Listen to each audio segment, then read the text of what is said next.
চট্টগ্রামের হাটহাজারীর উপজেলার ফতেয়াবাদ স্কুল মাঠ থেকে আনুমানিক 27 থেকে 28 বছর বয়সী এক অজ্ঞাত যুবকের লাশ উদ্ধার করেছে পুলিশ।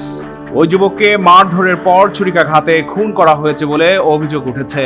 তবে এই ঘটনার নেপথ্যে কারা তা এখনো জানা যায়নি।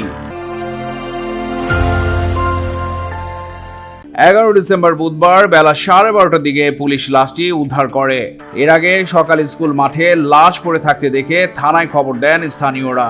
এরপর পুলিশ এসে লাশ উদ্ধার করে সুরতহাল রিপোর্ট তৈরি করে। পরে ময়নাতদন্তের জন্য লাশ চট্টগ্রাম মেডিকেল কলেজ হাসপাতাল মর্গে পাঠায়। স্থানীয়রা জানায় অজ্ঞাত ওই যুবককে মারধর এবং ছুরিকাঘাতে খুন করেছে কে বা কারা। আজ বুধবার সকাল 8টা পর্যন্ত তিনি জীবিত ছিলেন। আব্দুল হালিম নামের স্থানীয় এক দিনমজুরের কাছে পানি চান ওই যুবক।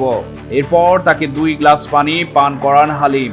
মৃত্যুর আগে যুবকের বাড়ি বোয়ালখালী বলে জানিয়েছেন। এর বেশি কিছু বলতে পারেননি। পরে বিষয়টি থানায় জানানো হলে পুলিশ এসে লাশ উদ্ধার করে। ঘটনাস্থলে যাওয়া হাটহাজারী থানার উপপরিদর্শক উমায়ং মার্মা জানান, স্থানীয়দের দেয়া খবরে ফতেয়াবাদ স্কুল মাঠ থেকে আনুমানিক 27 থেকে 28 বছর বয়সী এক অজ্ঞাত যুবকের লাশ উদ্ধার করা হয়েছে। তার পরিচয় শনাক্তের চেষ্টা চলছে।